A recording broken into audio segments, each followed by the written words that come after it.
जिस राष्ट्रपति भवन में कभी बनते थे मटन, मछली और चिकन, अब वहां पर प्याज और लहसुन के भी पड़ेंगे लाले। जिस राष्ट्रपति भवन के प्रांगण में कभी खाने की लजीज व्यंजनों का लगता था मेला, अब वहां पर होगी गौ सेवा।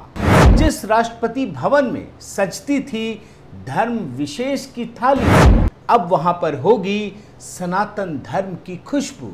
और ये सब कुछ होगा भारत की सबसे कम उम्र की राष्ट्रपति द्रौपदी मुर्मू के कार्यकाल में। आजाद भारत में जन्म लेने वाली पहली राष्ट्रपति द्रौपदी मुर्मू की अगुवाई में देश की पहली आदिवासी महिला राष्ट्रपति द्रौपदी मुर्मू के नेतृत्व में। इसे विधि का विधान ही समझिए कि सावन के पहले सोमवार को राष्ट्रपति पद के लिए चुनाव होता है और सावन के दूसरे सोमवार को द्रौपदी मुर्मू राष्ट्रपति पद की शपथ लेती है। यानी एक शिव भक्त और महिला आदिवासी राष्ट्रपति का चुना जाना क्या भारत के भविष्य के लिए कोई संकेत है? आज आप वर्तमान के आवरण को हटाकर भविष्य के संकेतों को समझने का प्रयास कीजिए और आज इस वीडियो में आपको मैं इन्हीं संकेतों को दिखाने का प्रयास करूंगा। साथियों नमस्कार, मैं हरिश्चंद्र बर्णवाल। आज भारत एक ऐतिहासिक पल का साक्षी बना है। यहाँ पर संविधान के संरक्षण की जिम्मेदारी उस व्यक्ति को मिली है, उस महिला को मिली है जो एक ऐसे समाज से आती है जिसका जीवन जंगलों से जुड़ा रहा है, जिसके लिए जमीन और जंगल ही देवता है। आज हम सब जानते हैं दोस्तों कि किस प्रकार से पूरा विश्व पर्यावरण असंतुलन के खतरे से निपट रहा है। ऐसे में जमीन और जल को संरक्षित करने का जो प्रयास चल रहा है, उसके समाधान खोजने के रास्ते ढूंढे जा रहे हैं। और इन परिस्थितियों में द्रौपदी मुर्मू का राष्ट्रपति बनना एक शुभ संकेत ही तो है। और ये सब क्यों कह रहा हूँ? क्योंकि द्रौपदी मुर्मू का पूरा जीवन इन्हीं परिवेश में तो रहा है। और आप ध्यान से देखिए तो यह शुभ संकेत भारत की सनातन परंपरा का वर्तमान वैश्विक राजनीतिक संस्कृति में गौरवगान का है। उस परंपरा का गौरवगान है जिसे आज़ादी के बाद से पिछड़ा, अतार्किक और आधुनिकता से कोसों दूर समझकर दरकिनार किया गया। द्रौपदी मुर्मू उस परंपरा की वाहक है जिसमें खान पान और रहन सहन में स्व अनुशासन को व्यक्ति की खुशहाली का मंत्र माना जाता है। और ऐसे ही मंत्र की खोज दुनिया की सरकारें सतत विकास के लिए कर रही हैं। द्रौपदी मुर्मू का अनुशासन गजब का है। वो शिव भक्त तो हैं ही, लेकिन खान पान में उनका नियंत्रण गजब का है। और आपने देखा होगा कि द्रौपदी मुर्मू के खान पान में गजब की सादगी है। प्याज लहसुन तक नहीं खाती। आज के समय में जब लोग स्वादिष्ट खाने और इसके पीछे भागते हैं, तो उस समय में द्रौपदी मुर्मू का ये खान पान लोगों को प्रेरित करने वाला है।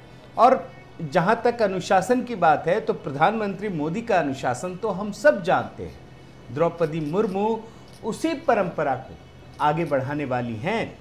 द्रौपदी मुर्मू भारत के सनातन धर्म के दैनिक जीवन के अनुशासन का पूरी तरह से पालन करती हैं। उनके दिन की शुरुआत जो होती है वो सुबह 3:30 बजे होती है। वो योग करती है, मंदिर की खुद साफ सफाई करती है और इसके बाद नियमित रूप से उसी मंदिर में करीब 1 घंटे ध्यान और पूजा करती हैं। द्रौपदी मुर्मू जब राष्ट्रपति बनी हैं तो ऐसा नहीं है कि उनका परिवेश बदल गया, बल्कि जो संथाल आदिवासी समाज की खुशबू है वो भी अपने साथ राष्ट्रपति भवन लेकर आई हैं। और यही तो विशेषता है जिसकी वजह से पूरी दुनिया इस समय भारत के राष्ट्रपति भवन की ओर टकटकी लगाए देख रही है। द्रौपदी मुर्मू का आदिवासी समाज एक ऐसा समाज है जिसने अंग्रेजों के खिलाफ सबसे पहला विद्रोह किया था। 1857 का जो स्वतंत्रता संग्राम है, जिसे पहला स्वतंत्रता संग्राम कहा जाता है, उससे भी 80 साल पहले 1770 में तिलका मांझी ने अंग्रेज़ों के दांत खट्टे कर दिए थे। अब इसकी जानकारी बहुत कम होती है क्योंकि इसका वर्णन उस तरीके से नहीं किया गया है जैसा बाकी किया गया है। अब मुगल काल को जितना स्पेस दिया गया या बाकी कुछ खास महान विभूतियों को जितना स्पेस दिया गया है वैसा आदिवासी समाज को दिया नहीं गया है, इसलिए लोगों को इसकी जानकारी कम होती है। मगर याद रखिए, ये वही समाज है जिससे आज प्रधानमंत्री मोदी ने पहली महिला आदिवासी राष्ट्रपति अगर बनाया है, तो इस समाज का स्वतंत्रता संग्राम में भी बहुत बड़ा योगदान है। और याद रखिए कि 1857 से 2 साल पहले संथाल आदिवासी समाज ने अंग्रेज़ों के खिलाफ 1855 में हूल विद्रोह किया था।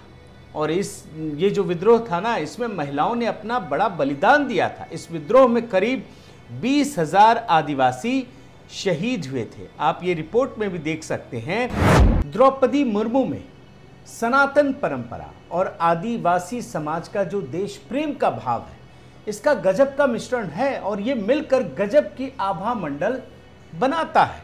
यह आकर्षण उस समुदाय की देन है जिसकी आबादी अगर दुनिया में सबसे अधिक कहीं है तो वो भारत में है। और इतना ही नहीं, द्रौपदी मुर्मू के विशाल आदिवासी समाज की परंपराएं बेहद अनूठी हैं। ऐसी परंपराएं जो लोगों को चकित कर सकती हैं, उसे एक अलग दुनिया में ले जा सकती हैं। आप ये देखिए, यह परंपरा पेड़ पौधे, जल, जमीन, जानवर, पशु और पक्षियों के सह अस्तित्व को स्वीकार करती है और इसी सह अस्तित्व का उत्सव इनके पर्व और त्योहारों में दिखता है।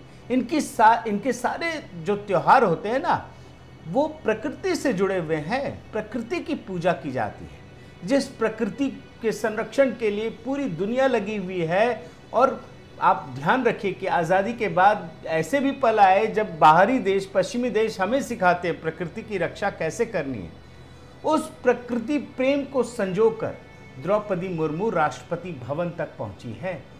ये तो इनके जीवन का एक सहज हिस्सा रहा है और ये चीज़ें आप देख भी सकते हैं। मैं आपको कुछ यूनिक कहानियां भी साथ के साथ दिखा रहा हूँ ताकि आपको समाज की जो कुछ विशेषताएं हैं वो भी आपको पता चल सके। और ये आदिवासी समाज कैसा है ये भी समझिए। यहाँ महिला और पुरुष की बराबरी है जिसके पीछे आज पूरी दुनिया भाग रही है। सहअस्तित्व की भावना को ये समाज स्वीकार करता है। आज हम अपने संविधान के जरिए इस सहअस्तित्व की भावना को के पीछे पड़े कि भैया हमें बराबरी का दर्जा चाहिए, लेकिन ये समाज तो स्वाभाविक रूप से दे रहा है। और आप देखिए कि इस समाज को हम आदिवासी तो कह सकते हैं, लेकिन सोच और समझ के आधार पर ये समाज बेहद आधुनिक है। आप रिपोर्ट देखिए, भागकर प्रेम विवाह करने का रिवाज, महिलाएं जब चाहें दे सकती हैं तलाक।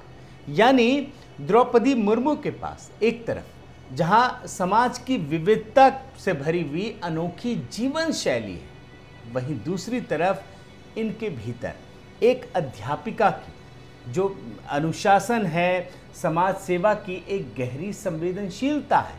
ये भी आप देख सकते हैं क्योंकि ये एक अध्यापिका है। जब नियति द्रौपदी मुर्मू को सब कुछ दे रही थी तो वहीं उनकी परीक्षा भी ले रही थी। अब ये बात मैं क्यों कह रहा हूँ, उनके जीवन से स्पष्ट होगा। 2009 से 2015 के दौरान उन्होंने अपने पति और दोनों बेटों को खो दिया। इस दौरान उपजे आशंकाओं और वेदना के बीच भी उनका विवेक जागृत रहा और उन्होंने अपने आप को भी इस व्यक्तिगत आपदा से विजयी होकर बाहर निकाला। इस दौरान वो ब्रह्म कुमारी से जुड़ी। अब आप समझ लीजिए कि द्रौपदी मुर्मू के कालखंड में राष्ट्रपति भवन में हर दिन ब्रह्म कुमारी का राजयोग होगा। उस सनातन संस्कृति का मौन संगीत बजेगा जो कांग्रेस के राज में बंद कर दिया जाता है। आप भूले नहीं होंगे साथियों कि राष्ट्रपति भवन में इससे पहले क्या कुछ होता था। रामनाथ कोविंद से पहले इफ्तार की दावतें सजती थी, महफिलें सजती थी, धर्म विशेष को लेकर के बड़े बड़े त्योहार होते थे और बरसों तक ऐसे होते रहे, जिसे कांग्रेस के दौर में प्रतिभा सिंह पाटिल और प्रणब मुखर्जी ने शुरू किया था।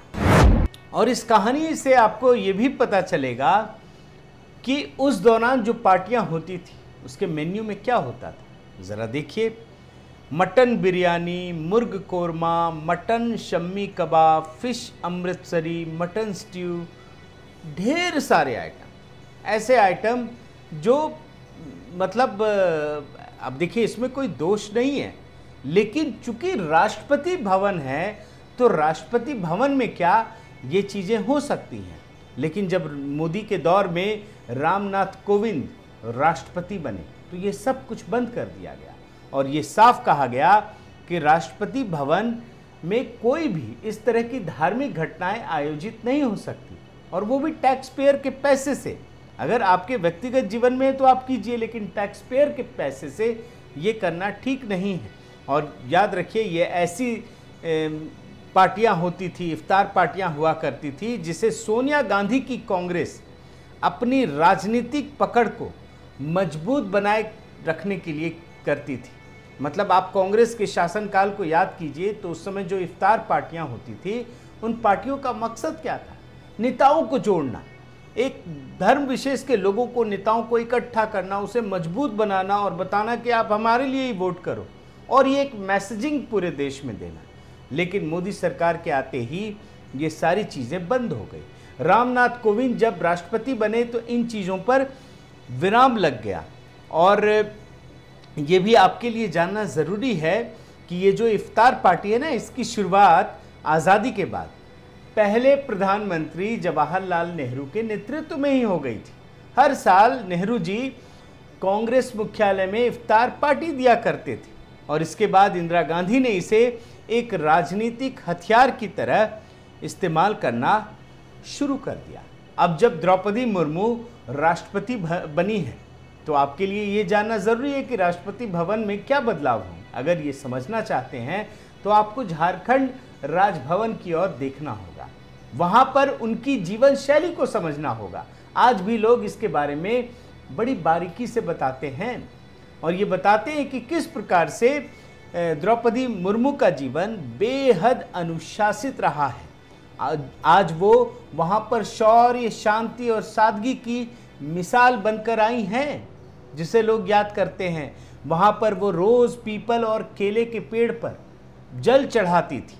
वहाँ मौजूद गौशाला में रोज़ वो गायों को रोटी और गुड़ खिलाया करती थी। ये आप रिपोर्ट से भी देख सकते हैं। साथियों, वक्त के कपाल पर जो लाइनें लिख दी जाती हैं वो साकार हुए बिना रह नहीं पाती हैं। ऐसी ही लाइनें आज लिखी गई हैं, जिसका साकार रूप कुछ वर्षों के बाद ही हमें देखने को मिलेगा, और यह साकार रूप दिव्य, भव्य, अद्भुत और अनुपम सनातन परंपरा का होगा। बहुत बहुत धन्यवाद। आपसे गुजारिश है कि आप मेरे इस चैनल को ज़रूर सब्सक्राइब कीजिए, लाइक कीजिए, शेयर कीजिए, कमेंट कीजिए और इस बेल आइकन को प्रेस करना मत भूलिएगा। नमस्कार।